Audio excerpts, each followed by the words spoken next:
Assalamu alaykum aziz qarindoshlar. Xitoy qo'laydiganga az qoldi nomli programmamning 27-qismi orqali sizlar bilan yuz ko'rishganligimdan intayin xursandman. Men Gulshan Abduqodir Sahar. Kanadaning Toronto shahrida yashayman. Bugun Xitoy qo'laydiganga az qoldi nomli programmamning 27-qismi azroq kechikib qoldi. Bundaq bo'lishiga sabab şu Kanada'nın Toronto şehri ve etrafında yaşayan Toronto şehrinin etrafında şu Kitchener, Cambridge degan küçük şehirler var etrafında. Şu yerlerde yaşayan Türk qarindoshlarimiz benim şu Uyghur meselesi, Uyg'urlarning navbatga tushayotgan ahvollar haqida bir leksiya so'zlab berishga taklif qilgan ekan. Shuningga ul leksiyaga tayyorlik qilib serin hujjat PowerPoint deb qo'ydim. Shunday asosda tayyorlab 9-oyning 12-kuni u jamoat bilan birlikda sunumimni sundum. Bu munosabat bilan mening yonimda turgan, mening atrofimdagi singillarimga, qo'shnilarimga, da'vodoshlarimga izchil bu da'vo yo'lda mustahkam mengayotgan meni qo'llash yuzasidan shu kunki leksiyaga qatnashmagan Tahir Bisaram ailesiga, shuningdek Rayhongul ailesiga, Mayra va Dilmurod ailesiga, Rayhongul Ablat ailesiga chin ko'nglimdan rahmat aytaman. Ko'pdan ko'p rahmat sizlarga. Meni yolg'iz qo'ymay shu yerga berib kashf bo'lib ketgan bo'lsa-mu, ishdan tushib uzun masofalarni besib shu leksiyaga berib qatnashmaganligimlar uchun shu sababdan shu leksiyaga tayyorlik qilman deb bugungi programmam sal kechikib qoldi. Shundaq bo'lsa-mu, bugun intayin xursandman. Men yaxshi mazmunlarni bugun o'zimning ko'nglim so'yishgidek shunchalik o'zim xursand bo'lgandek mazmunlarni tayyorladim deb o'ylayman. Albatta men o'zim xursand bo'lgan narsalarni ko'pchilikmi xursand bo'ldi, rozi bo'ldi deb o'ylayman. Avval mayli yozuvchi bo'lsin, yozganlardan mayli leksiya so'zlaguchilar bo'lsin, tayyorlagan mazmunlardan o'zi mamnun bo'lishi kerak. O'zi mamnun bo'lgan vaqtida undan keyin boshqalar mamnun bo'ldi deb o'ylayman. Aslida men bilganinglardek o'tganki oldingi programmamda shu Donald Trumpning ikkinchi bosqichli vazifaga o'tash davridagi tashqi siyosatga nazarda bir chatma muloyiza tayyorlaganda buni ikki qismini sizlarga sunib bo'ldim. Bugun 3-qismini sizlarga sunmoqchidim. Asli tayyorlayotgandim, ammo dunyo vaziyatida bo'layotgan jiddiy o'zgarishlar, Uyg'urlarga oid yaxshi xush xabarlar, undan keyin Xitoyning qo'laydiganligiga paket bo'lib, Xitoyning qo'laydigan cho'ng bir box bir Xitoyning qo'laydiganligiga oz qolganligiga oid paketlarni tashlaydigan bir quta deb qarasak, mush qutiga ichiga tashlanadigan yaxshi mazmunlar dunyo yuzida oqim-oqidan paydo bo'layotganligi uchun men u Trumpning ikkinchi bosqichli vazifa o'tash davridagi tashqi siyosatga nazar 3-qism programmani keyingi qismlarga qoldirib qo'yishni muvofiq ko'rdim. Bu muloyizalarning hammasi shu Xitoyning qo'laydiganligiga oz qolganligiga munosabatlik yondosh muloyizalar bo'lib hisoblanadi. YouTube'da bir qarindoshimiz mushtaq naqlam Xitoyning qo'laydiganligiga oid paketlarni so'zlagan bo'lsangiz degan taklifni o'tirib qo'yibdi. Nayt yaxshi. Mushtaq inkaslarni o'rtoqlashib turishinglarni qarshi olaman YouTube'da. Ondan keyin meni yolg'iz tashlab etmaydiganliginglarga ishonaman. Anglab, ko'rib programmalarimni shunday tegishli YouTube'ning belgilamalari, qoidalari bo'yicha bir inkas yozib qo'ydigan, yaxshi barmoqlarni berib qo'ydigan bir ishlar bor ekan. Men to'g'ri yaxshi bilib ketmayman, ham qamlashtirib deyolmayman. Shu yerlarga bir qarab qo'ysanglar, texim xush bo'lman. Endi Müş ötkenki 26-cı qism Xitay qılaydigan az qaldı namlıq programmamnınki 26-cı qismidan bugünkü müş 27-ci qismgacha bo'lgan arlıqda dünyanın tamponluğunda nurg'unlagan o'zgarishlar bo'ldi. O'tganki programmalarimda men sizlarga pek ko'p ta'kidlayapman. Dünya tamponluğunda nəhayət ciddi o'zgarishlar bo'lyapti. Bu Donald Trump efendim vazifeye chiqqandan buyon bu xil o'zgarishlar ciddi yüz beryapti. Şu jarayonda birinchidan Amerika Uyg'ur siyosiy qonunini ma'qul qildi Amerika. Bugungi programmam jami 6 mazmunni o'z ichiga oldi. 6 mazmunni o'z ichiga oldi. Sal uzrab ketdi. Lekin nəhayət yaxshi Uyg'urlar xush bo'lgan, ko'ngillik bir mazmunlar deb qarayman. Buning birinchisi intayin Uyg'urlarga xo'shal bo'lgan ishlarning biri Amerika Uyg'ur siyosiy qonunini ma'qulladi. 2020-yilda Amerika yana Uyg'ur kishilik huquq qonunini ma'qullagandi. Bu Amerikada ma'qullanayotgan qonunlar mundal ma'qullanib qolgan qonunlar emas. Ba'zi qarindoshlarimiz bu 2023-2024-yillari ikki qitim Turkiyaga Uyg'ur Project fondining o'rlashtirishidagi İstanbul 20 politik barga vaqtimda ko'plagan qarindoshlar mendan voy Amerika shunday qonunlarni chiqarib qo'ygan bilan uni hech qanday bir foydasi bo'lmadi uning nima keragi degandek mushtaq savollarni qo'ydi menga. Amerikada qonunlar undaq chiqarilib ijro qilinmaydigan undaq bir odatdagi bir diktator, undaq odatdagi bir davlat emas Amerika. Amerika güçlük, siyasi cihat güçlük, iqtisadi cihat güçlük, ilgar bir devletlerden birisi. Bu devletlerden parlamentleri güçlük, kongres parlamentleri, hem biz şunca güçlük bir yerler çıkan kanunlar asta işleydi. Xuddi Polat qandaq tavlandı. Polat bir bazgandan uruş arqılıq tavlandı.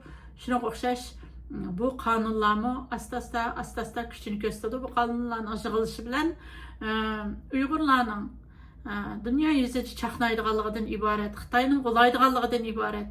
Bu haqiqat. Bu Polat asta tavlanib bordi. Shuning uchun Uyg'urlar qat'iy umidsizlanmaslik kerak. Amerikada chiqqan qonunlar hech qanday ishlamaydigan, hech qanday roli yo'q qonunlar emas. Bu yig'ilib bir kuni shunchalik xushallanarli holda shunda ishlaydi ki biz ko'zimizga ishonmay, quloqimizga ishonmay rasmidi deb hayronlikda qolamiz. Xitoy shunchalik tez bir bo'laydiki, o'zining qanday bo'lib ketganligini o'zi bilmaydigan bir holatga kelib qoldi. Men temamdan chetnab ketmay, shundaq yana cho'nqurlab kirib Amerikaninki Uyg'urlar haqida qanday qonunlarni ma'qullaganligiga nazar sepaqayli. 2020'da Uyg'urlar uchun Amerika kishilik huquq qonuni ma'qullagan. Bu Uyg'urlar uchun Amerika tarafidan chiqarilgan tunji cho'ng qonun bo'lib hisoblanadi. Shu 2016-yili Xitoy Uyg'urlarga qarata qirg'inchilik qilgan jazo lagerlarini ichib Uyg'urlarni jazo lagerlariga tashlagandan buyon chiqargan tunji cho'ng qonun bo'lib hisoblanadi. Bu qonun orqali har yili Amerikaning bu qonun yo'l qo'yilgandan keyin har yili Amerika prezidenti, masalan Donald Trump va Amerikaning bexatarlik tarmoqlari Amerika kongressiga Xitoyningki Sharqi Turkistondagi jazo lagerlarida yuz berayotgan majburiy emgak va inson haqlari dafsanchiliklar haqida doklad sunish mecburiyetini üstüge aldı.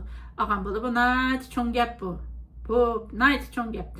Bununki təsirini, bunun rolunu, bunun önümünü, bunun kıymetini aldığımızki yıllarda texim yaxşı görürüz. Demek bir devletinin Amerika'nın prezidenti Donald Trump hem bexatarlik organları Xitayda yüz beriyotgan aşı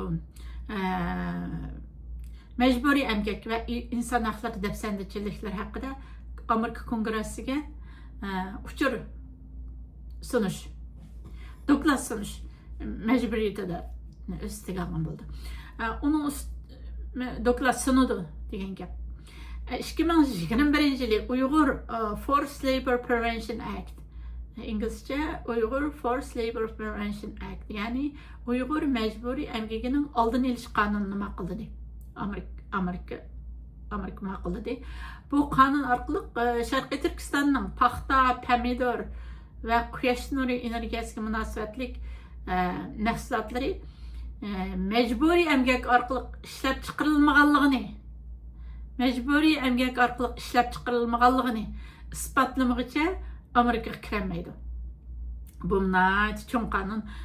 Bu qonunninki dunyoda va Xitoydaga ko'rsatgan ta'siri cho'ng bo'ldi. Bu qonun xalqaro ta'minlash zanjiriga zo'r ta'sir ko'rsatib, Sharqiy Turkiston paxtasi va pomidorni setib olmaydigan holatga keltirdi. Bu Xitoyga ig'ir zarba bo'ldi. Xitoy tipirlab ketib bayonotlarni berib ketdi. Endi onundan başqa Amerika Kongresi ve minister dereceli kararlardan Amerika Tashqi ishlar ministerligi so'q munosabatlar urushidan keyin tunji qitim, ya'ni 2021 yili Uyg'urlar masalasini qirg'inchilik deb e'tirof qildi va tonidi. Magnitsky qonun orqali Uyg'urlar ustidan ilib berilayotgan irqiy qirg'inchilikqa sherik bo'lgan va qarab turgan Xitoy amaldorlari, Xitoy saqchilari va ma'murlarning Amerikadagi mol-mulkini to'nglatdi va ularga viz berishni chekildi. Bu nihoyatda cho'ng bir xabar. Bu Uyg'urlar uchun nihoyatda xushallanarli bir qaror. Bu qarorlar oxiri yig'ilib oxirida nihoyatda cho'ng yaxshi bir inshaalloh Xitoyning g'o'laydiganga, Uyg'urlarning tarix sahnasidan parlaydiganga, ipak yo'lining haqliq egalari bo'lib, yana shu Xitoy-Pokiston iqtisodiy koridorida o'zining rolini joriy qiladigan bir davrlarning yetib kelganligining bu bishorati. Albatta bir bovoq biraqlam tug'ilmaydi. Asta-asta shakllandi. Minut, sekundlargacha. Shuning uchun Uyg'urlar qat'iy ümidsizlanmasi kerak. Amerikaning chiqarayotgan shu qonunlariga mansitmaslik nazari bilan qaramaslik kerak bo'ladi. Uyg'urlarning taqdirini o'zgartiradigan nihoyat qimmatli qonunlar. Shu masalalarni sizlarga bir qor deb qo'yishni muvaffaq edim. Ondan başqa Amerika tijorat ministerligi Sharqiy Turkistondagi bir qanchilgan cho'ng yuzdonish va sun'iy aql ishlatayotgan Xitoy texnik bexatarlik shirkatlarini qora tizimlikka oldi. Buning bilan Xitoydagi bu shirkatlar Amerikadan mahsulot setib ololmaydi. Bu nihoyat cho'ng qaror. Xitoy uchun nihoyat ig'ir zarba. Ondan başqa Xitoy texnik cho'nqirlagan hal tahlil qilsak, Amerika hukumati shu Xitoy jazo lagerlarini yurgizib, Uyg'urlarni jazo lagerlarida tashlagandan keyin Xitoyninki siyosiy nurg'ulg'an siyosiy bayonotlar va strategik hujjatlarni e'lon qildi. Bularning birisi Amerika Kongresi bir qancha qitim Uyg'urlarning erkinligini qo'llab-quvvatlaydigan, Xitoyni ayblaydigan o'tkir qarorlarni e'lon qildi. Hem Trump hem Biden hükümetinin her ikilisi Uyg'urlarning navbatgi vaziyatini Xitoy bilan bo'lgan raqobatning markaziga qo'ydi. Amerika, Yevropa Birligi, Kanada va Angliya bilan birlikda birli vaqtda nurg'ulg'an tadbirlar e'lon qildi. Va xalqaro Uyg'ur masalasini kun tartibda tutdi. Albatta, yuqorida o'tganimdek Po'lat bir bazgan urush bilan tavlandi. Ondan başqa endi ikkinchi temam shu yaqinda o'zinglarning xabari bor, Amerikaninki 30 yoshlik Charlie Kirk degan bir yosh Amerikaninki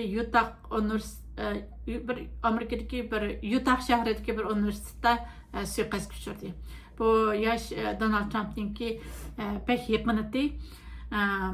Ben shunday suiqasdlarninki sababidan dünya şu suiqasd sababidan dunyoni cho'ng g'ulg'ul qo'zg'alib ketdi. Men shunday ishlarning sababidan Donald Trump efendimning Xitoyga markazlashgan diqqatining chechilib ketayotganligidan bearamlik his qilaman. Bu tema haqida shunchaliklam to'xtalman. Bu Charlie Kirk degan 30 yoshlik bu bala bir esil, bir aktiv balati. Anlaşılan qarğandan anlap baxmaptı ekanman. Köpligen nutqlarida shu Uyghur meselesini, Xitoyninki Uyg'urlar ustidan qirg'inchilik berib atganligini tilga olgan ekan.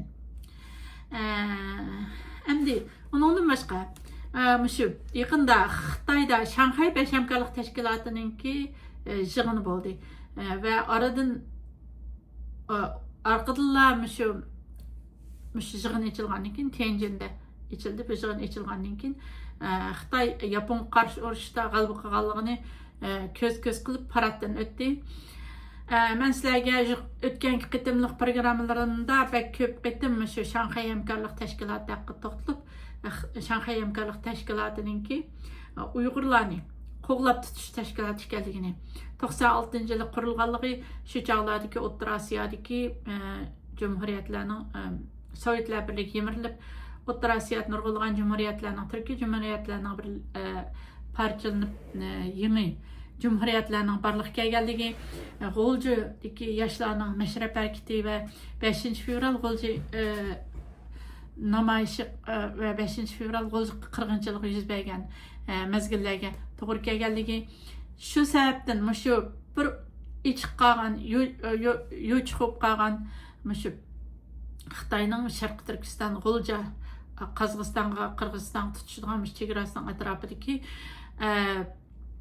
bexatarlikni yaxshi qo'g'dash uchun Shanxay 5 hamkorlik tashkilotining qurganligi haqida ko'p to'xtalgan. Endi bu tuvanda men sizlarga shu Shanxay 5 hamkorlik tashkilotining yig'ini va orqadan Xitoyning Yapon qarshi urush g'alaba qilganligini ko'z qilib o'tgan parad haqidagi o'zim his qilgan 3 muhim nuqta haqida to'xtalib o'taman.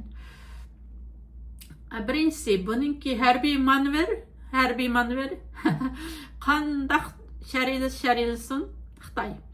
Jallat Xi Jinping qandaq sharilsin bu harbiy manevrda nurg'ulg'an qurollarni, tanklarni va yana nurg'ulg'an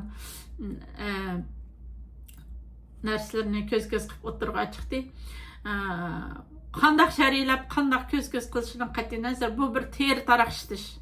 Keskin qilib aytish to'g'ri keldiki, bu bir ter taraqshitish. Bu ter taraqshitish qachongacha davom qildi? Bu ter taraqshitish faqat Uyg'urlarning qo'liga qurol va ilg'or texnika tushganga qadar davom qildi. Biz bilamiz, bu manevrlarni o'tayotgan askarlarninki ahvolining qayadan qayerga ketganligini bek yaxshi bilamiz. 5-fevral G'o'lji inqilobini tinchitish uchun mushundaq askarlarning ichidan birsini yuzlaganlarni Xitoydan G'o'ljiga avatgan Longfei degan birsi bir mushu paraddan o'tayotgan mushundaq mamlakat darajalik tarbiyalangan oliy bütün ilg'or texnikalar bilan qurollangan askari bir kechilik to'qinishda, 940-yil to'qinishida Hamad Muhammad, Tursun Salay, Hamid Muhammad, Qosim Akbar, İlyas Zordon qatorliq 6-7 mushu dehqon bolalardan tashkillangan o'zlari yozgan qurollar bilan shularni etish orqali shu Longfeyni etib o'tirib, uning qurolni o'ljagan Uyg'ur jangchilari bo'lgan. Bularninki ahvoli mushakaychi. U to'qinishlarda faqat Uyg'ur yoshlarining bir qismi faqat qo'lida qurolning bo'lmaganligi, oqidan davomlashib kelgan yordam kuchining bo'lmaganligi, qurollarning, o'q-dorilarning tugab ketganligi sababli 5-fevral G'o'lji qirg'inchiligida shahid bo'lib ketdi.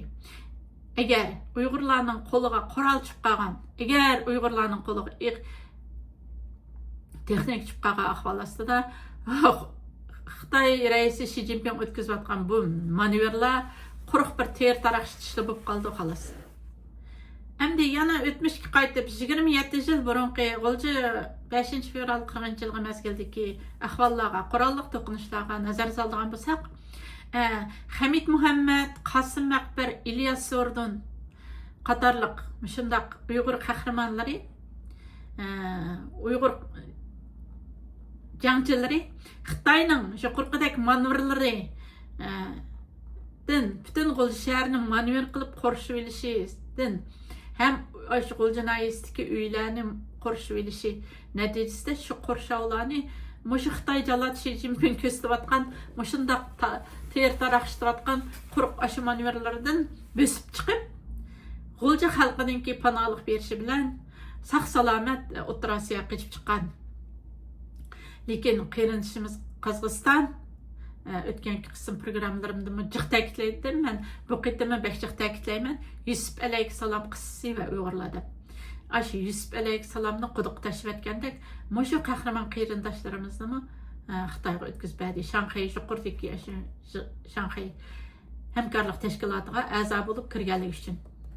Bu tashkilot ham Uyg'urlarni tutib qo'llab tutish tashkiloti, ham Yusuf alayhissalomni quduq tashlagan 11 qarindoshining aslatadigan tarixlardan savoq oladigan Qur'on qissalarining bugungacha davomlashib kelayotganligini bizga xotirlatadigan bir tashkilotdan iborat. Undan boshqa bu harbiy manevrning Shi Jinpingning bu harbiy manevrning qanchalik bir quruq ter taraqishtiradigan harbiy manevr ekanligini yana bir misollar bilan tushuntirayman. Uzun tarixlarga, 10 yilning oldingi tarixlarga ketmasakmi, hatto 50 yilning oldingi ketmasak, tunugunki ketmasak, 50 yilning oldingi tarixlarga ketmasakmi, tunugunki Asad hokimiyatiningki yimirilishiga bir qarab boqaylik. Asad diktator hokimiyatininki bu Shi Jinpingninkidan qilishmaydigan harbiy kuchi botdi. Ishiltadimi? Ishiltamidi. Qochib ketdi, hatto shunchalik satchilik bilan qochib bu yoqqa qochib ketdi.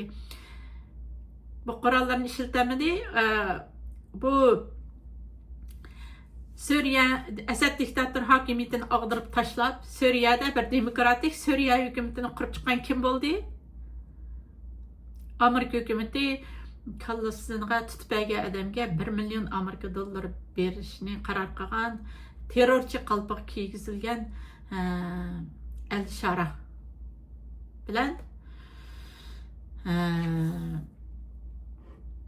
Xitoy tarafidan terrorchi deb qo'qlab, terrorlik tashkilot deb qaror chiqarilgan, terrorchi deb qancha yillab terrorlik qalpog'i bilan ayblagan Uyg'urlar sir to'qay qilib Asadni davlatidan qo'g'lab chiqarib, yangi Suriya hukumatini qurdi. Shunchaliklam ish.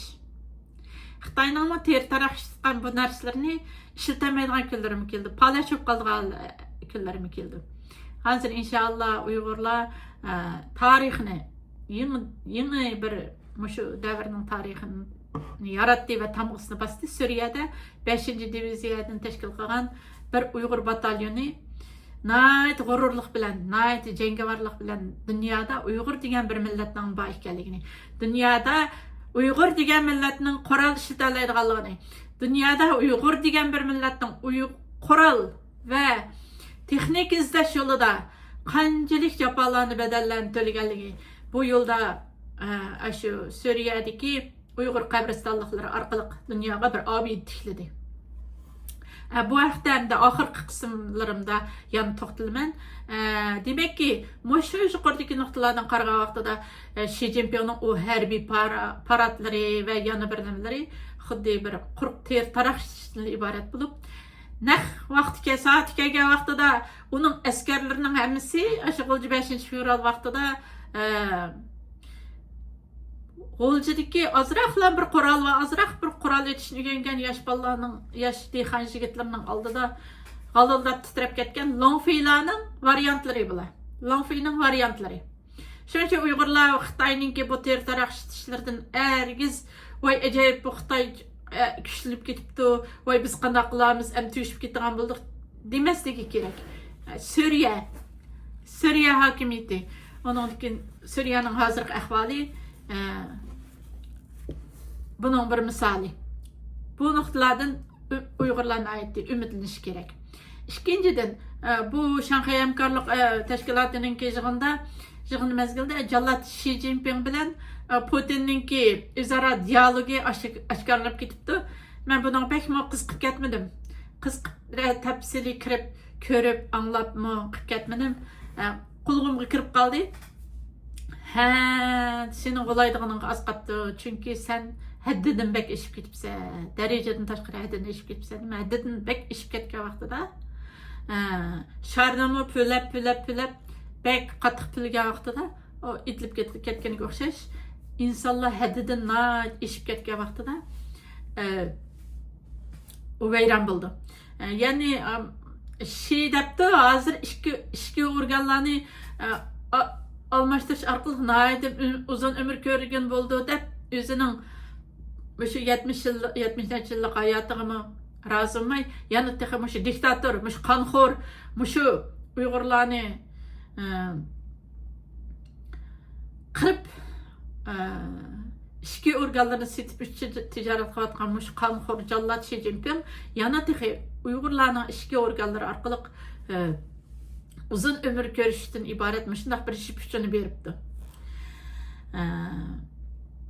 Endi qaraydigan bo'lsak, hozir dunyo organ bozorlarida hozir Xitoy lagerga tashlagan, qirg'inchilik uchirgan Uyg'urlarning organlari to'ng'itilgan.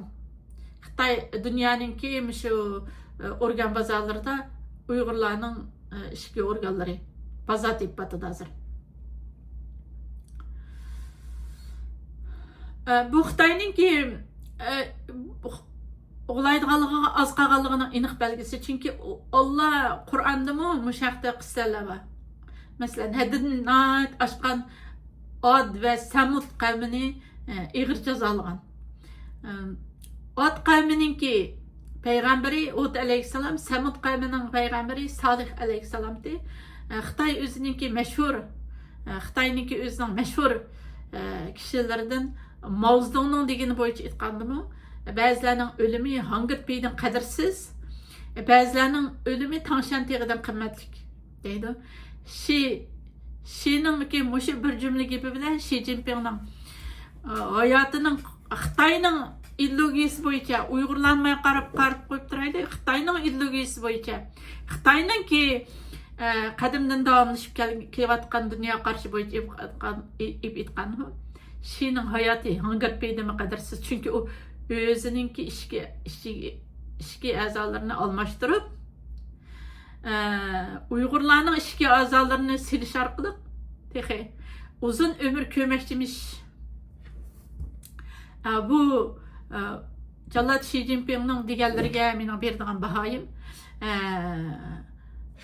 Endi uchinchisi, meningki yuragimni shunda og'ritqani, ham afsuslanganim, ham Uyg'urlar uchun yuragim og'rigandan boshqa shu Turkiy qarindoshlarimiz, shu musulmon qarindoshlarimiz uchun nihoyat ichimni og'ritgan, afsuslangan,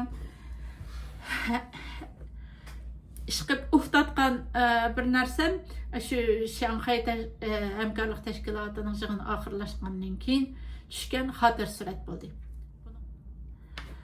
Buningda endi 10 ga yaqin davlatninki rahbarlari shu bir xotir surat tushibdi. Buning qarab men ahlim hayron qoldim. Yanilamayam bu yerda men yana qaytib shu Yusuf alayhissalom qissasiga qaytishim to'g'ri keldi. Bu yerda shu Yusuf alayhissalom bu rasmga qarash orqali Yusuf alayhissalomni qo'liq tashlatgan 11 qarindoshining bugungi davrdagi variantini, bugungi tariximizga, bugunimizga variantini ko'rgandek bo'ldim.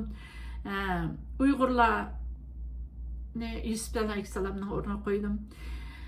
Dunyo nima degan razilsizlashib ketgan, nima degan razilashib ketgan, musulmonlik nima degan razilashib ketgan, musulmon qarindoshlarimizning islomninki, Qur'onninki haq adolat prinsipiga bo'lgan qarashlari nima degan tuvallab ketgan.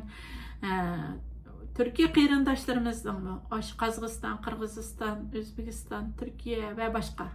Ashlar neftimni Xitoyga sotaman, faqatlam neftimni sotaman degan bir kichikgina bir shu dunyoning, bugungi dunyoning manfaatlari uchun Xitoydan bir pul yulib olaman, iqtisod yulib olaman, yo'llarimni yostaman, iqtisodlarimni taraqqiy qildiraman degan kichikgina bir tama uchun Uyg'urlarni shu yo'q bir ejderha og'ziga ilib chaynab purkib yutib olsa qarab turyotdi ham shunday rasm tushyotdi. Мен buningdan qarab Uyg'urlarga emas, ammo bularga mushu rasmdagilarga bek ichindim. Men dunyoni bu musulmon va Türk dunyosida bunchalik rayimsiz, bunchalik inson qalbidan chiqib ketgan, bunchalik adolatni dafsanda qilgan bunda daravishda deb o'ylamagan ekanman. Men bularga ish og'ritdim, chunki hey bular Allah jazolantirib yetib qolarmi? Haq adolatni oyoq osti qilib etganlik uchun bularni jazolantirib yetib qolarmi deb yana ashlarga shunchalik ichim og'ridi. Bular qanday qilar? Kelajakda Uyg'urlar yana tarix sahnasiga chiqadi. Uyg'urlar bularning neftlarni Uyg'urlar setib olgan kunlarga keldi. Xitoyga neft setish uchun Sharqiy Turkistonning zaminini besib o'tgan vaqt kunlar keldi. Qanday qilar shu chog'larda? Xuddi Yusuf alayhissalomning 10 qarindishi Yusuf alayhissalomning Misrga vali bo'lganligini, Misrning haq nima azizi Eylül əlası bo'lganligini ko'rganda qandaq bir ahvolga tushib qolgan bo'lsa, kelajakda bularmi shunday ahvolga tushib qoldi deb o'ylayman. Bu haqda endi mushunchalik to'xtalay.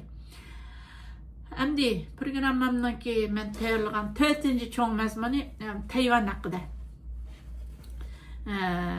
Tayvan haqida Amerika kuchli qarorlarni chiqardi.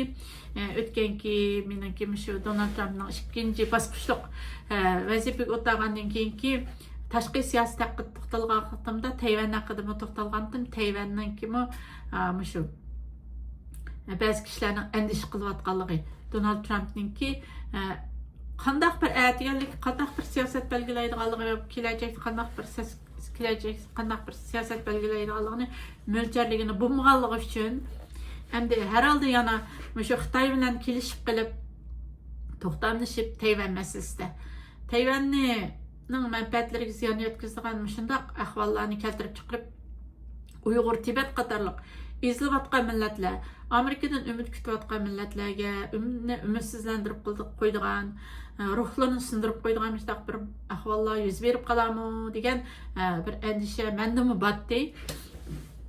Lekin yaqinda Amerikadagi Tayvan instituti Xitoyninki 2-chi dunyo urushi mezgildagi hujjatlarni xato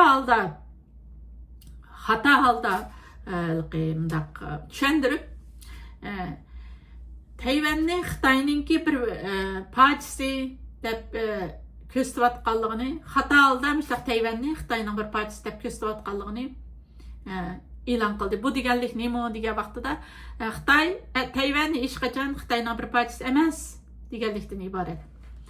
Bu mening yuqoridagi qarashlarimning hammasini yo'q chiqarib meni shunday xushal qildi. Uyg'ur xalqiga muborak bo'lsin, chunki Tayvanninki Xitoyning bir parchasi emasligi ekanliginiki bunday qarorlarning ilinishi atbugun Sharq Turkistonning Xitoyning hech bir zaman bir parchasi bo'lmaganligi, Xitoyninki Sharq Turkiston azaldan bizningki ayrilmas bir qismimiz degan sapsatisiga radiya berdiganligini bisharti bo'lib hisoblanadi. Hurmatli qarindoshlar, Amerikadagi shu Tayvan instituti e'lon qilgan shu Tayvanninki Xitoyninki bir parchasi emasligi haqidagi bu bayonot dunyoga bombadek bir tashlandi, hatto Xitoyga bir bomba tashlangandek bir beshidan bir sovuq suv quyayotgandek bir choy qilib ketish, shunaqa andikib ketishni keltirib chiqadi. Bu bayonotning kuchli ta'siri demakki Xitoyning g'ulaydiganligiga, azqaganligiga bo'lgan paketlar birdan to'planyotdi. Yuqorida men sizlarga deb o'tib ketdim. Amerikaning chiqarayotgan Uyg'urlar haqidagi qarorlari, Covid haqida chiqqan qarorlar, fentanyl haqida chiqqan qarorlar hammasi bir xaltaga silinib, hujjat fayl bo'lib saqlanib qoladi. Bularning hammasi ishlaydi, yaxshi ishlaydi. Xudoyim bir kuni biz tuyuqsiz müstakil bo'lib ketimiz, Xitoy tuyuqsiz g'ulab ketadi. Belki müstakilligimizni olamagan taqdirdimi, bizning taqdirimizda bir o'zgarish bo'ldi. Bir yengilanish bo'ldi. Kelajakda müstakilligimizni qo'limizga olgan bir palampayga chiqqan bo'lamiz. Hozir holatımizdan yaxshilanib, ikkinchi bir palampayga uzun mezgil turib qolgan qizil chiroqdan qizil chiroqda turib qolgan bir mashinadek mangu yeshil chirog'i yonmasdan qizil chiroqda to'xtab qolgan bir mashinadek holatimiz o'zgarish bo'lib, ikkinchi bir uchinchi palampaylarga ilgirlaymiz. Shunda bo'lgan vaqtida kelajagimizda mustaqil bo'lganning yo'llariga qarab ichilgan bo'lamiz. Bu hujjatlar muhim bo'libmi? Tayvan haqidagi Amerikadagi Tayvan institutining chiqargan bu qarori meni intayin xo'shal qildi. Amerika Tayvan instituti e'lon qilgan u bayonotga qarata Xitoy tashqi ishlar ministrligi aytib sakrab ketdi. Chunki bu haqiqatan sakrashga tegishlik, bayonoti. Chunki bu ekilib taz Xitoyning o'ziga yo'g'on taz bir qattiq shapaloq, temir shapaloqdan bir sog'andek yoki muzdek bir muzni ekib Xitoyning beshi quyib atgandek andiktirib yetadigan bir ish. Xitoy taraf Tayvanning yanılam o'xshash shu burunqi koni gaplar Xitoy nima deydi hammamiz bilamiz-ku. Tayvanning Xitoyninki ayrilmas bir qismi ekanligini Qahira va Potsdam hujjatlarining Çinning Xitoyninki egilik huquqiga daxl tarz qiladigan bir hujjat ekanligini o'tirib qo'yibdi. Undan boshqa San Fransisko anglash kelishimi degan bir kelishim bor ekan Xitoy bilan shu nima Tayvan masalasi haqida. Uningmi bir hech qanday ahamiyati yo'q, keraksiz bir nima degan gaplarni qilibdi Xitoy. Tayvan taraf bo'lsa bu Xitoyninki Xitoyning bir ayrilmas bir qismi va kaza deganlarni albatta rad qilish bilan birga bu Tayvan instituti e'lon qilayotgan hujjatlarning Xitoy Cumhuriyati qurilishidan burun e'lon qilingan hujjatlar ekanligini, buningki Xitoyninki egilik huquqini daxl tarz yetkazish bilan hech qanday munosabatning yo'qligini o'tirib qo'yibdi. Ham xalqini shundaq qalayimqonchiliklardan saqlab qolish uchun Tayvan xalqining ideyasini shundaq qalayimqon nimalarni saqlab qolish uchun bir rahbarlik qilgan Tayvanninki qandaq bir Xitoyning bir partiyasi emas, bir mustaqil bir davlat ekanligini bildirgan bir kitobni e'lon qildi.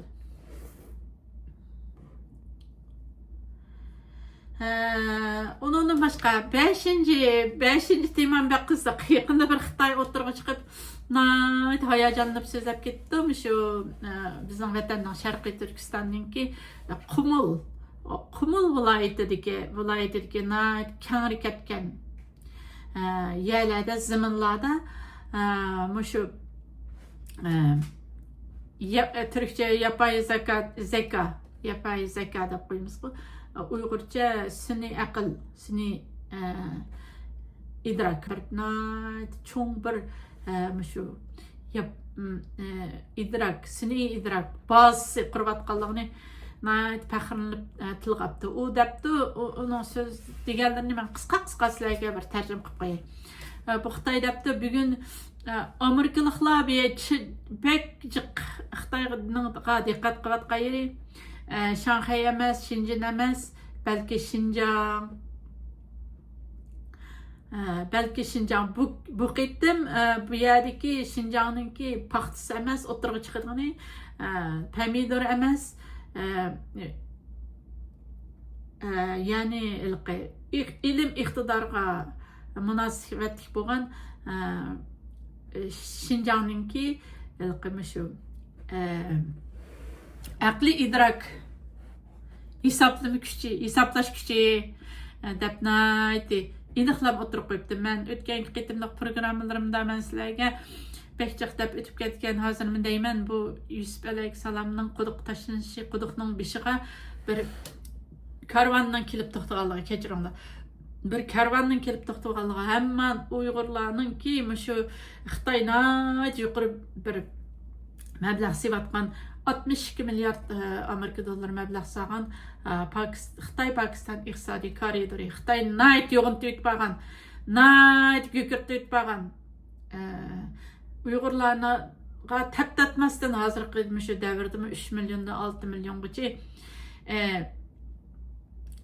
Uyg'urni jazo lageriga tashlashga jasorat berayotgan shu Xitoy Pokiston iqtisodiy koridorining bu beshiga bir kuch kelib o'tirgan vaqtida bir karvon kelgan vaqtida Uyg'urlarning bu yerdagi xuddi Yusuf alayhissalomni quduqdan olib chiqqan bir karvon bo'lgandek bir karvon bir kun keldi degandim. Shunga o'xshash bu Xitoymi faraz qilgan chig'i bir Amerika mishallarga ko'z tikyotdi. Chunki bu yerda shu aqliy idrok bazasi ombara yasash kuchi nihoyat kuchli Xinjiangda bizning davlatimizning bizning vatanimiz Sharqiy Turkistonning yana bir boylik ustunligini namoyon qildi. Mana shu boylik ustunligi dunyoda Uyg'urlarni ishbak yo'llar kelajakda Xudoyim bilsa yana bir qatim chaqintidi deb o'ylayman. Bu nuqtalarga yana ayrim kiraman to'xtalman. Bu Xitoy oxirgi 3 yillarda programmamning to'xtalman. Bu Xitoy yana debdi Xinjiangninki shu Xinjiang degan vaqtimizda insonlarning aqliga shu ijroqlarda qolgan qaloq balkim shu sayat va yemak ichmak bilan tonildigan bir Xinjiang aqli kelishi mumkin. Ammo Xinjiangninki shu sun'iy idrok hisoblama kuchiga ega bir yer bo'lib qolganligini hech qanday odam tasavvurini qilib boqmasligi mumkin. Ammo reallik ko'zlarni qamashtiradigan darajada deb ikkinchi bir marvoyatini chaqnagan ishbak yo'lda chaqnagan bir marvoyat bizning Sharqiy Turkiston. Endi yana bir ikkinchi chaqnagan marvoyatni o'tirib qo'yibdi. 3 milliondan 6 milliongacha Uyg'ur vatanini diki Uyg'urlarni shu jazo lagerlariga tashlab bo'lgandan keyin bizning vatanimizning zimini va boyligimiz haqida davatgan Xitoyning. Demak, bu yerda Uyg'urlar shu darslarni olish kerakki, hech bir qachon Xitoy Uyg'urlarni xohlamaydi bu yerda. Uyg'ur degan bir millatning bo'lishini xohlamaydi. Bu yerda faqat Xitoyning talab qilganini, o'ylaydigani bu yerdagi boylik, bu yerdagi kuch, bu yerdagi energiya, bundan foydalanib shu manfaatlanish. Debdi yana Xitoyninki shu Xinjiangninki Qumul rayoniga 100 milliard Xitoy yuan bilan hisoblaganda 100 milliard yuanlik xalqaralashgan bir shu sun'iy aql hisoblash markazi qurmoqchiga cho'lning o'ttirsida. Cho'lning o'ttirsida qurdigan bu sun'iy aql hisoblama bazamiz Amerikaliklarning ko'zlarini qamashtirib deb so'zlabdi Xitoy. Demakki, bu yerga bir karvon keldi degan mening so'zim bilanki bu Xitoyning da'vat qildi. Mening bu yerga cho'qim bir kun bir karvon keldi. Bu nihoyat qimmatli strategik bir yer. Buning kelajakda yana strategik unumlari oshadi. Bu yerga bir karvon kelib to'xtaydi ekan, bu yerda Uyg'urlarni quduqdan chiqardi. Xuddi Yusuf alayhissalomni quduqdan chiqargandek.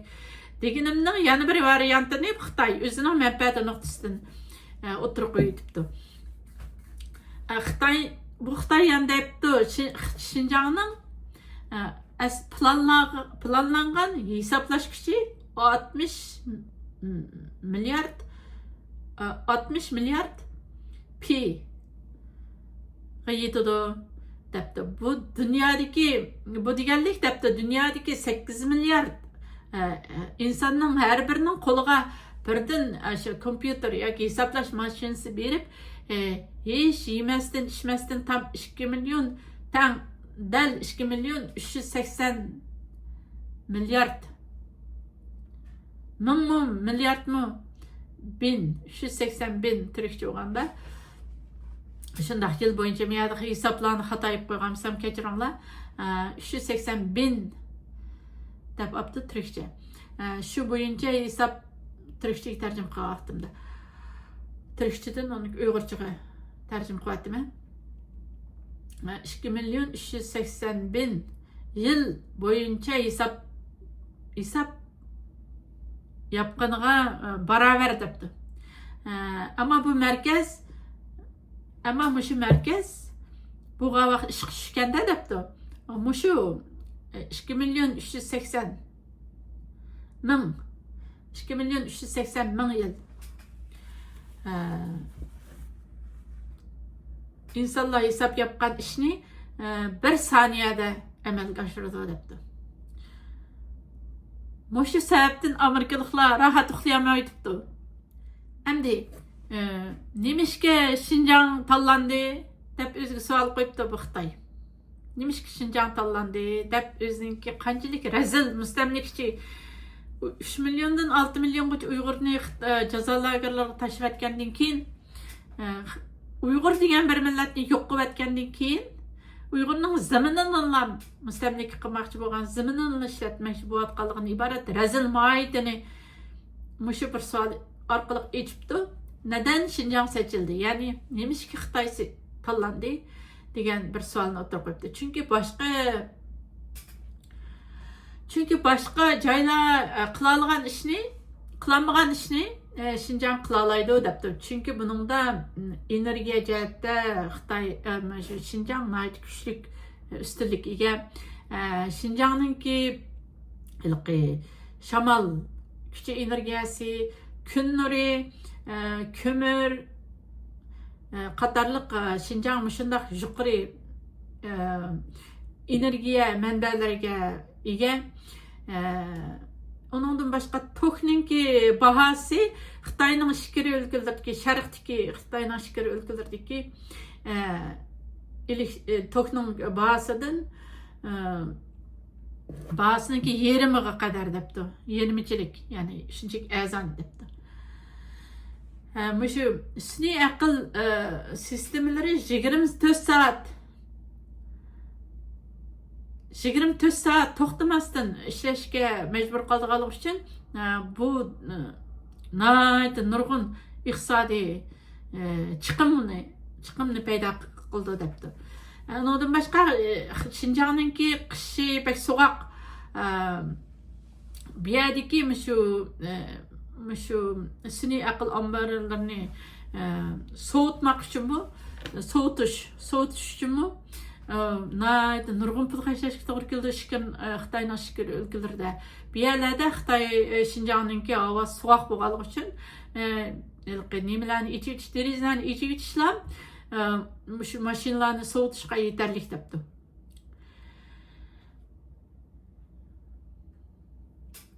Ondan boshqa bu yerga cho'ng yer zamin tuproq ketadi, cho'ng kangri bir yer ketadi. Şinjan bunga muvofiq kelajakda buni kengaytirishimizga foydali deb bu yerni muloyiz qildim. Yani şu Şinjan ün-tünsiz halda nemninki sahnasiga chiqyapti. Aql hozirgi yangi texnikaninki bu aql ombiri, aql sun'iy aql ombir qurish shu masalalarninki ün-tünsiz halda markazga chiqyapti. Şunun o'xshagan, men deymanki, şunun o'xshash ün-tünsiz halda Uyg'urlarmi shuning uchun yo'qotilib etilyapti. Uyg'urlar bundan faxrlanish kerak. Shundaq bir zaminning haqliq egalari. Bu yerlar kelajakda biz umidvorlar bo'ldi ekanmiz, biz kuchlilar bo'ldi ekanmiz, biz umidimizni yo'qotmaydi ekanmiz. Bu yerlarni cho'qim bizdan qaytarib kelamiz. Uyg'urlar uchun xizmat qilgan bir yer bo'ldi. Xitoy 62 milliard dollar mablag' selish orqali Xitoy Pokiston iqtisodiy koridorini Qaraqurum tog'larini Qashqar orqali Gada portiga tutashtirib Uyg'urlarni bu Sharq Turkistonni dengiz okeanlaridan shunchaq tog'larning cho'lliklarning o'rtasida qolgan bir zamindan dengiz okeanlarga tutashtirdi. İpek yoluning haqliq egalari bo'lgan Uyg'urlar İpek yolda yana qayta chaqnagan o'xshash Xitoyning bu sevatgan milyard yuanlab mablag' sevatgan bu aql ambiri, ya'ni aql idrak bazası. Bu bir günü Uyg'urlarning bo'ldi. Albatta, dunyoning tahdidlari, dunyoning tangpongligi yildan yilga o'zgarib turyotidi. Bugun mening deganlar ata uyaning egisi bo'lolmayotidi. Bugun dunyoga go'krab zo'migarlik qilgan Asad hokimiyatlari atiki kunda yo'q bo'lyotidi. Bugün diktatör, bugün terörçü qalpaqlarını kiyip milyon dollarlarga kalısını pişilgan, kıymeti pişilganlar hazır lider bulup dünyanın ki Amerika'nın, Fransa'nın yukarı derecelik əməldarları bilen NATO'nun, Birleşken Devletler Teşkilatı'nın rəhbərləri bilen görüşüyordu. Şunun oxşaş bu caylamı gelecekte bir yerde Xitay Şinjan'ı hem de atalmış Şinjan'ı Xitay'nın müstemliki namı boyunca bizim Şarkı Türkistan'ımızda Xitay'nın geleceğini tasavvur kılan bir texniklik Şinjan, texniklik baza kılıp kurmakçı boyutuptu. Bunun hemisi gelecekte ahvallar qanday özgürdü körümüz. Bu haqda yana ahırqı programmamның ahırqı uçullarida azraq to'xtalman. Endi Uyg'urlarni yana bir xo'shal qildigan masala programmamның ahırqı uçullariga qarab ketyapman. Ahırqı uçuda sizlarga nihoyatda xo'shallik bek isil xabardan birini berman va buni muloyiz qilaman. Şu Donald Trump efendim yakında Afganistan'daki harbiy bazasıga qaytadan qo'l qoldirganligi haqida bir bayonot berdi. Afganistan'daki Amerika'nın harbiy bazası Amerika'nınki 2021 yılı Afganistan'dan çekingan.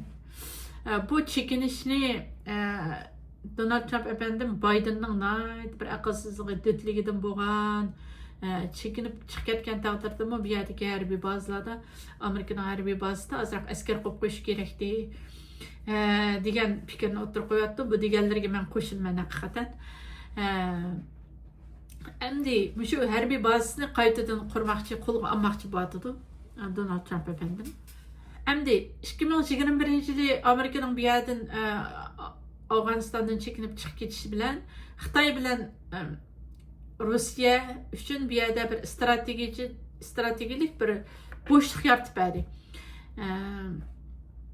Endi eğer Donald Trump efendim yeniden bir yerde bir askeri üst talep qilsa, qanday ishlar yuz berdi? Uyg'urlarga bunun foydasi bor.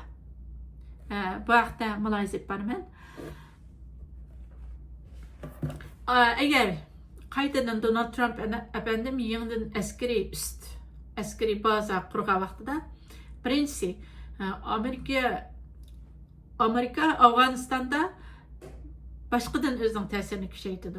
Afganistan emas, O'rta Osiyoga bo'lgan o'zining ta'sirini kuchaytirdi. Bu yerda Xitoyningki Afganistan ham O'rta Osiyodagi ta'sirini yo'q qilishda muhim ahamiyatga ega. Bu islar agar harbiy baza Xitoyning g'arbiy chegarasidagi bizning Sharqiy Turkistonga nihoyatda yaqin, bakmi yaqin. Amerika bizning eshigimizning oldiq darvozamizning tuyi kelib qolgan yoki bir g'irish qilib qolgan shundoq bir ahvol shakllandi. Bunda vaqtida Uyg'urlarga vatandagi Uyg'urlarni jasoratlantirgan bo'ldi, umidlantirgan bo'ldi, ruhiy o'sgan bo'ldi. Chet eldagi Uyg'urlar uchunmi Amerikaning bizning chegararimizning atrofiga kelib qolishi Xitoydan iborat bu yalmavuzning chaynab yevitish Uyg'urlarga shunda qoldida, lekin bir azroq bo'lsa bir taptatish bo'ldi. Chet eldagi Uyg'urlar uchunmi, vatandagi Uyg'urlar uchunmi bu nihoyatda yaxshi bir xush xabar bo'lib hisoblandi. Endi onundan başqa Amerikanınki Afganistandagi barligi, mavjudligi, Xitoyningki bir balvoq bir yo'l. üstedeki en mühim stratejik gavdisi bo'lgan shu bizning Qashqar shahridan tortib G'oda portini tutashtirgan bizning yuragimizni kesib o'tgan Xitoy Pokiston iqtisodiy koridori uchunmi Xitoy uchun bir vahim paydo qildi. Bu yerlarda men degandim-ku, o'tgangi programmamda abiyamni deb o'tib ketdim, uni oldingi programmalarimda dedim. Mushu Xitoy Pokiston iqtisodiy koridori, Pokiston, Hindiston, Xitoy mushu uchchi bo'lgan Qarqurum, Hindiqush tog'lari, Himalaya tog'larining atroflariga bir kuch kelib to'xtab qolgan vaqtida, o'tirib bo'lgan vaqtida Xitoy tegishdi deb. Ham bu kuch bir karvon keldi kesgan deb pek arzu qilgandim. Dal mana shu Amerika Afg'onistonda yangi harbiy baza ochgan vaqtida bir yo'l, bir balvoq, bir yo'l umidi bu yo'llarning Uyg'urlarning yo'li bo'lganligiga bo'lgan umid texmi yuqorlaydi. Endi bu yerda shu Afg'onistondagi harbiy Xitoy Amerikaning harbiy bazasining atrofida naydi strategik, dunyo bo'yicha strategik muhim o'rin Uyg'urlar uchun va hatto Xitoy uchun naydi muhim bo'lgan bir Vahan koridori degan bir koridor bor. Bu Vahan koridorining strategik roli qanday bo'ldi? Vahan koridori Afg'onistonningki shu janubidan Xitoyga qarab so'zilgan faqatlam bizning vatanga shu 76 kilometr keladigan bir koridor. Agar Amerika Afg'onistonda bir harbiy üst qurgan vaqtida 76 kilometr qoldi degan gap. Amerika bizdan va Sharq Turkistonga 76 kilometr qoldi degan gap. O'ylab beqinglar. G'uljidan Qozog'istonning yerkat shu nimasiga 200 kilometr. 2 soatda 100 kilometrdan manganda 2 soatda yetib bordi degan gap. Ammo bu 76 kilometr degan mashin bilan yarım saat yoki 40 minutda bizning vatanga kirib ketadi degan gap. Bu aningdikin yani qayerga yaqin degan vaqtimizda Xitoyningki tazimi shu yadro qurollari sinov qilayotgan Lopnurga uningdiki abiyam Xitoy maqtanib ketgan. Voy andaq biz Xitoy Amerikaning ko'zmishada yu andaq mundaq Xinjiang kelajakdagi Xitoyning kelajakini belgilaydigan texnik bazasi bo'ladi deb maqtanib ketgan. Aşı qumulda Xitoy qurayotgan sini idrak bazasiga shunchaki qiya kelib qolgan bo'ldi. Bu Allah'ın o'rinlashtirishlariga, bu dunyoning qadam asta shakllanayotishga bir qarab boqaylik. Bir bolaninki ana qarnida paydo bo'lib 1 minut, 1 sekund, 1 daqiqa, 1 soat shundoq taraqqiy qilib 9 oy 9 kunda bu dunyoga, yorug' dunyoga ko'z ochganiga o'xshash. Bu dunyodagi masalalarni mana shundoq birdan bir taraqqiy qilib mashallah kelyotidi. Uningdan boshqa bu Uyg'urlar uchun Amerika Xitoy munosabatlarida Amerika Uyg'urlar uchun bir diplomatik bir kozir bo'ldi bu. Uyg'urlarningki qo'limizda bir kozir bo'lgan bo'ldi. Esinglarda bormiki, Donald Trump efendim shu Zelenskiy bilan Ukrainaning Zelenskiy bilan yumaloq ofisda ko'rishgan vaqtida sening qo'lingda hech qanday koziring yo'q. Sening koziring yo'q degan bir koziring yo'q degan gapni bek ta'kidlab ketdi. Ham buni Amerika manfaati birinchi degan Donald Trump efendimninki slogani bilan birlashtirgan vaqtimizda kozir hozir. Kozir dunyodagi bir millatning kozir bo'lish nihoyatda muhim ahamiyatga ega bo'lib, shu Amerika'nın Afganistan'a kirişi və Vahan koridorunun ətrafına kelishi bilan Uyg'urlarning qo'lida bir shundoq bir kozir paydo bo'lgan bo'ldi.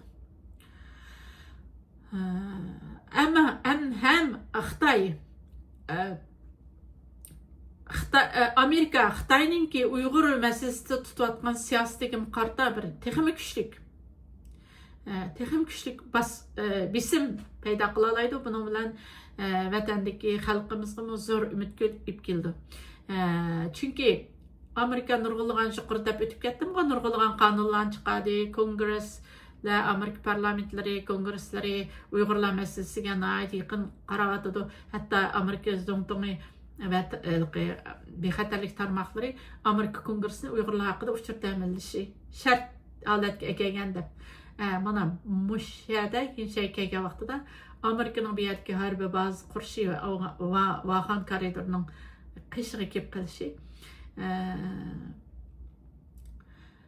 Amerika'ningki Xitoyninki Uyg'ur siyosati Amerika'ninki Uyg'ur siyosatini texmo kuchlantirishda yuqorida deb o'tib ketdim-ku, Uyg'ur siyosatini e'lon qildi deb. Shularning hammasini birlashtirib tahlil qilgan vaqtimizda bu Uyg'urlarning kelajak müstaqillik yollarının xəritlərinin sızılıbatqanlığını, Xitayının qoluşunun az qıvatqanlığının belgisi olub hesablandı.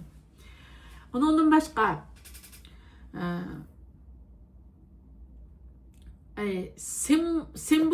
simvolluq cəhətdən Amerika Uyğur məsələsini texmo güclük gün tərtibə keçirmək mümkün. Texmo güclük gün tərtibə keçirmək mümkün. Çünki Şərqi Türkistanğa 76 kilometr qaldı degan gapda. Ondan başqa xalqarada ko'rilish, bundaq namoyon bo'lish jihatda Sharqiy Turkistonninki strategik muhimligi texmo yuqori ko'tarildi. Amerika va G'arb dunyosiningki medialarda, matbuotlarda Uyg'ur masalasi texmo yaxshi ko'proq kun tartibga keldi. Ondan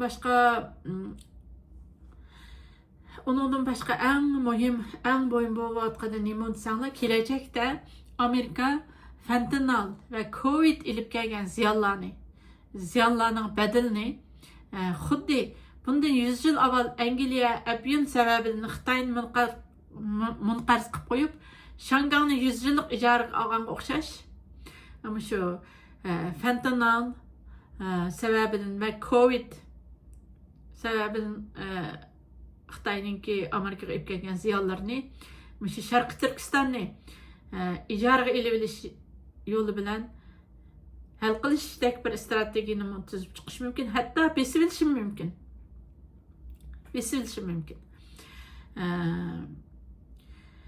Ondan başqa Suriyadagi 5. batalyondagi Uyg'ur 5. diviziyadagi Uyg'ur askarlarini ba'zilarga yetkazib kelish mumkin.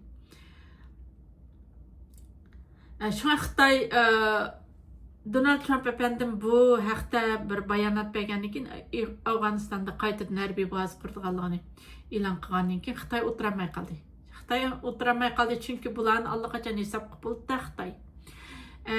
Shuning bilan qattiq bayonotlarni berib ketdi. Endi men sizlarga hurmatli qarindoshlar, men Xitoy ulaydigan az qoldi nomli programmamning oxirgi ishlariga qarab ketyapman. Bugun nihoyatda ahamiyatli yaxshi mulohazalarni ifodadim deb o'ylayman. Sizlarning yaxshi ko'rishinglarni umid qilaman. Sizlarni cho'qim yaxshi ko'rdi deb o'ylayman. Agar yaxshi ko'rsanglar programmamga yaxshi belgilarni berib qo'yishinglarni YouTube'da o'zinglarning ko'z qarashlaringlarni yozib qo'yishinglarni, savollaringlar bo'lsa so'rashinglarni umid qilaman. Programmamning men degandek oxirgi ishlariga kelib qoldim. Endi oxirgi xotima qismida men Vahan koridori haqida sizlarga ozroq bir tushuncha berib o'tishni muvaffaq ko'rdim. Vahan koridori haqida tushunchalarni berib bo'lgandan keyin programmamni oxirlashtiraman. Vahan koridoriga shu 13-14 asrda yashagan Venetsiyalik bir sayyohmi bu atroflarga kelib boqqan ekan. Mushaqlardan yo'llarni izlab kelib boqqan ekan. Vahan koridori qayerda degan vaqtda Vahan koridori Hindi Qushtag'i, Qarqurum tog'lari va Pamir tog'laridan iborat 3 tog'ning siqishtirilmasining oralig'idan ochilgan bir koridor. 3 dağının sıkıştırılmasının aralığına açılgan bir koridor. Yani Qarqorum tağları Xitay dehşetlik egiz tağlar.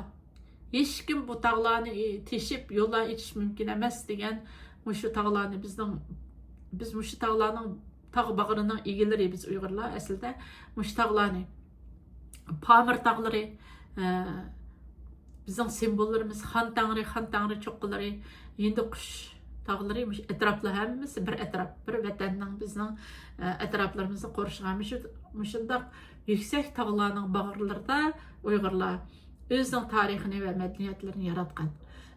Şu 3 tağınınki sıkıştırılmasının aralığına itilgan bir koridor bulup, eğer Amerika bu yerge qaytı kelse, qaytı harbiy bazasını içip kelgen vaqtda, O'rta Asiya, Xitay ve O'rta Sharqqa bo'lgan ta'sirini texnik güçlendirgen bo'ldi. Mustaq asta-asta men yuqorqi programmalarimni ko'p degan. Dünya kun tartibida Uyg'urlarning o'rni bir qarmoqqa o'xshaydi. Buğday suv ichsa qarmoq suv ichadi, buğday suv ichmasa qarmoq suv ichmaydi. Vahan koridori Xitoyni Sharqiy Turkiston orqali Afg'oniston, Pokiston va Tojikistonga tutashtirib turdi. Xitoy uchun intayin muhim bir strategik o'rin bo'lib, Xitoy 2017-yildan buyon Kabuldan 30 yillik ijaraga olgan Afg'onistonning o'rta qismidagi Aynak deb apti, aynakmi ya aynak boshqa ma'noni bildiramdi. Shu miskinining oshqchi. Xitoy bu mislani shu Vahan koridori orqali to'shiydi. Bu Vahan koridori bo'lmagan ahvol ostida Xitoy bu mislani o'zini ichki qismiga to'shib ketamaydi degan gap. 1979-yilda 1989-yilgacha bo'lgan Sovet Afg'on urushida bu koridor Sovet armiyasi tarafidan besilgan. Qadimda bu koridor Xitoy uchun ancha ahamiyatli bo'lmay kelgan. Xitoy bu yerlarga ancha diqqat qilib ketmagan. Bu bizning vatanimiz Sharq Turkistonga, Shinjonga, bu koridorlarga, u Qarqorum tog'lariga ancha diqqat qilib ketmagan.